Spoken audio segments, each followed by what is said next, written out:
Hi hello welcome to all in one special. ఎలా ఉన్నారండి మీరందరూ? నేనైతే చాలా చాలా బాగున్నాను. ఈరోజు ఒక కొత్త రకం వంటకంతో మీ ముందుకు వచ్చానండి. దీన్ని జెల్లీ అనాలో లేకుంటే స్వీట్ అనాలో నాకైతే తెలీదు. నేనైతే దీన్ని ప్రిపేర్ చేయడానికి 5 జామకాయల్ని మీడియం సైజులో ఉండేవి తీసుకొని ఇలా అయితే పీల్ తీసుకున్నానండి. పీల్ తీసుకొని తర్వాత చిన్న చిన్న ముక్కలుగా కట్ చేసుకుంటున్నాను.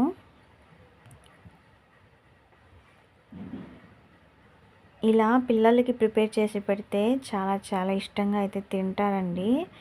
ఎందుకంటే చూడడానికి కూడా చాలా కలర్ఫుల్గా ఉంది. అండ్ పిల్లలు ఎక్కువగా టేస్ట్ కంటే ఇలా కలర్ఫుల్గా కనిపిస్తేనే అండి ఇష్టంగా తింటారు.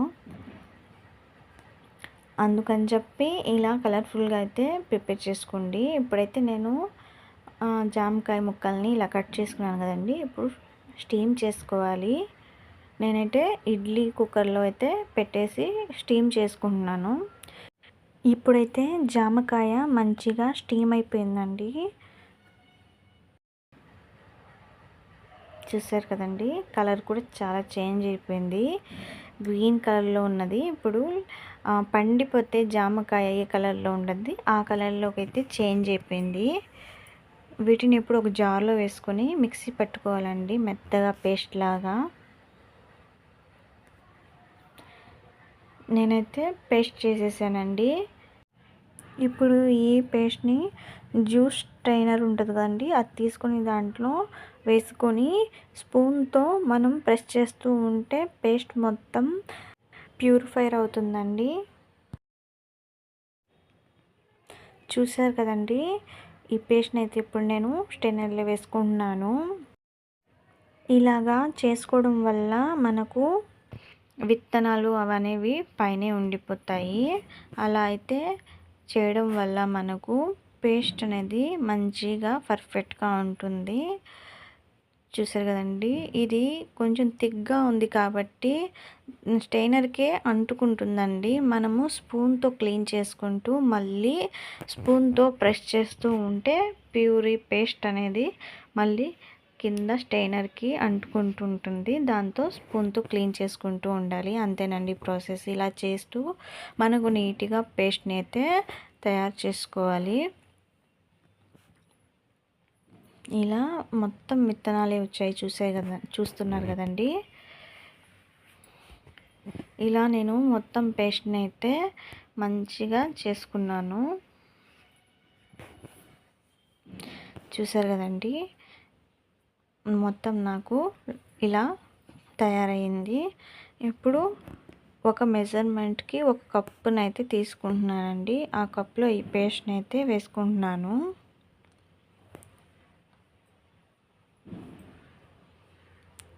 నాకైతే మొత్తం పేస్ట్ ఒక కప్పు వచ్చిందండి.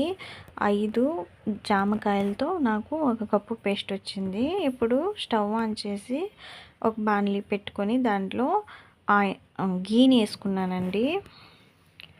ఇప్పుడు ఈ పేస్ట్ని మనము వేసుకొని మంచిగా కలుపుకోవాలి.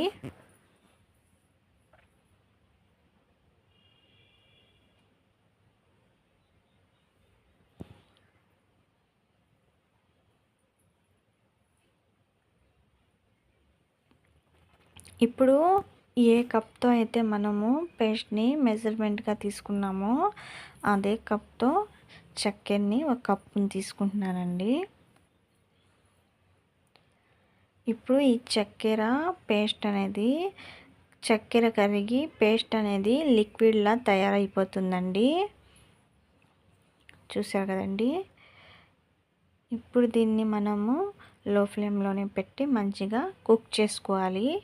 లో అంటే మరీ లో కాదండి, మీడియం ఫ్లేమ్లో పెట్టుకొని ఇలా అది కొంచెం గట్టి పడుతుంది అన్నప్పుడు దాంట్లో ఒక స్పూను గీ యాడ్ చేసుకొని కలుపుకుంటూ ఉండాలండి. ఇంతేనండి ప్రాసెస్. అది మళ్ళీ బాణలికి అతుక్కుంటుంది, గట్టిగా అవుతుంది అన్నప్పుడు, మాడుతుంది అని అనిపించినప్పుడు దాంట్లో ఒక స్పూన్ గీని యాడ్ చేయడం వల్ల అది కొంచెం మళ్ళీ లూజ్గా అవుతుంది. అప్పుడు మళ్ళీ మనం ఈజీగా అయితే కలపచ్చు. అలాగే ఈ మిశ్రమాన్ని చేస్తూ ఉండాలండి. ఇంతే ప్రాసెస్. చూసారు కదండి, కలర్ కూడా చేంజ్ అవుతూ ఉంది లైట్గా. దీంట్లో మనం ఏ పిండిని కలపడం లేదండి. అంటే మామూలుగా మనకు తిక్గా రావడానికి మైదా, అలాగే కార్న్‌ఫ్లోర్ ఇలాగా యూస్ చేస్తాం కదా, అలా ఏది కాకుండా రియల్ ఫ్రూట్‌తోనే అండి. ఒక్క షుగర్ ఒకటే దీంట్లో మనం యాడ్ చేస్తున్నాము.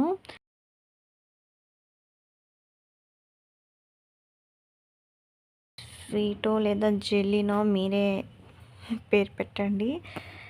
ఇలాగా మనం ప్రిపేర్ చేసుకుంటున్నాం కాబట్టి ఇది చాలా హెల్తీ అండి. పిల్లలకి అసలు బయట అడిగే జెల్లీస్ అండ్ స్వీట్స్ కంటే ఇలా ఇంట్లో హెల్తీగా ప్రిపేర్ చేసి పెడితే పిల్లలైతే ఇష్టంగా తింటారండి. బయట ఫుడ్ని కానీ మనము ఈ విధంగా అవాయిడ్ చేయొచ్చు. మన ఇష్టమైతే దీంట్లో ఫుడ్ కలర్ని యాడ్ చేయొచ్చండి. అది పూర్తిగా ఆప్షనల్. మనకు కలర్ఫుల్గా కనిపించాలంటే కొద్దిగా యాడ్ చేసుకుంటే ఏం కాదండి. నేను గ్రీన్ కలర్ ఫుడ్ని యాడ్ చేసుకున్నాను. గోవా గ్రీన్లోనే ఉంటుంది కాబట్టి నేను అది యాడ్ చేశానండి. కావాలంటే మీరు రెడ్ అండ్ ఎల్లో ఏదైనా యాడ్ చేసుకోవచ్చు. చూస్తున్నారు కదండి, ఈ మిశ్రమం అయితే ప్యాన్కి ఎలా సపరేట్ అయిపోయిందో మొత్తం. ఇలా అయితే సరిపోతుందండి. ఇప్పుడు దీన్ని మనము స్టవ్ పై నుంచి దించేసి ఒక నెయ్యి అప్లై చేసిన ఏదో ఒకటి మనకి ఏ షేప్లో కావాలో ఆ షేప్లో బౌల్ లేకుంటే ప్లేట్ అయినా ఏదైనా మనం తీసుకోవాలండి. నెయ్యి రాసుకోవాలి. ఇలా నేను కలర్ఫుల్గా ఉంటుందని చెప్పి పుచ్చగింజలు ఉంటాయి కదండి, వాటిని నేతిలో వేయించాను. కొంచెం డెకరేటివ్గా కూడా ఉంటుందని చెప్పి ఆ పుచ్చగింజల్ని నేతిలో ఎలాగో వేయించాం కాబట్టి దాన్ని మనము ఇలా వేసుకొని కొంచెం మొత్తం రాసినట్టు, అంటే అదే ఆ బౌల్ని పూసినట్టు మొత్తం నెయ్యి కూడా అప్లై అయిపోతుంది. అలాగే మనము కొంచెం మంచిగా మొత్తం పరుచుకుంటే మొత్తం సమానంగా అయితే పుచ్చగింజలు అనేవి అంటుకుంటుంది. అప్పుడు చూడడానికి లుక్ వైజ్గా కూడా బాగుంటుందండి. ఇప్పుడు పైన కూడా నేను పుచ్చగింజల్ని చల్లుకుంటున్నాను. ఇప్పుడు దీన్ని ఇలా చల్లుకున్న తర్వాత ఒక 1 అవర్ లేదా 1.5 అవర్ వరకు మనము రెస్ట్ ఇచ్చేయాలండి. ఫ్రిడ్జ్లో అయినా పెట్టుకోవచ్చు, లేదా బయట అయితే ఇంకా 2 అవర్స్ అలా అవుతుందండి. చూసారు కదా, ఇలా నేను మంచిగా ట్యాప్ చేస్తున్నానండి. అప్పుడు పుచ్చగింజలు అనేవి మంచిగా లోపలికి అంటుకుంటాయి. చూసారు కదండి, ఇప్పుడైతే నేను రెస్ట్ ఇచ్చేస్తున్నాను. ఇప్పుడు 2 అవర్స్ తర్వాత అండి ఇలా నైఫ్తో సైడ్స్ని నేను రిమూవ్ చేసుకుంటున్నాను.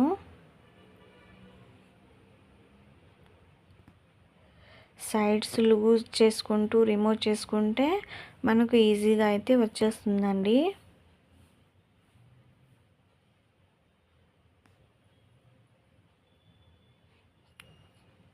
ఇప్పుడు దీన్ని మనం పర్ఫెక్ట్ షేప్స్లో కట్ చేసుకోవచ్చు, మనకి ఏ విధంగా ఇష్టమైతే ఆ విధంగా.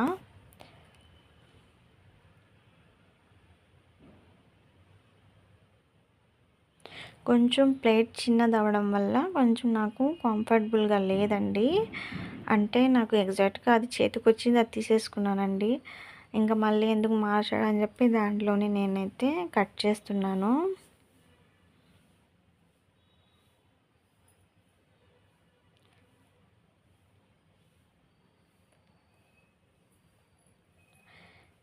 ఇదైతే మేము టేస్ట్ చేసామండి. చాలా చాలా ఇష్టంగా తిన్నారు మా పిల్లలైతే. రియల్ ఫ్రూట్ తిన్నట్టే ఉందండి, కానీ ఇలా డెకరేటివ్గా తినడం వల్ల పిల్లలకి చాలా ఇష్టం అండి. ఇలా కలర్ఫుల్గా డెకరేటివ్గా పిల్లల మైండ్ సెట్ థాట్సే ఇలా ఉంటాయండి. ఇలా వెరైటీగా ఉండాలని పిల్లలు ఎప్పుడూ అనుకుంటూ ఉంటారు. అందుకని చెప్పి ఇలా ప్రిపేర్ చేసిస్తే పిల్లలు చాలా ఇష్టంగా తింటారండి. నా వీడియో మీకు నచ్చినట్టయితే లైక్ చేయండి, షేర్ చేయండి, సబ్స్క్రైబ్ చేసుకోండి. ఇలాంటి మంచి మంచి వీడియోస్తో మళ్ళీ మేము ముందుకు వస్తానండి. ఓకేనండి, బాయ్.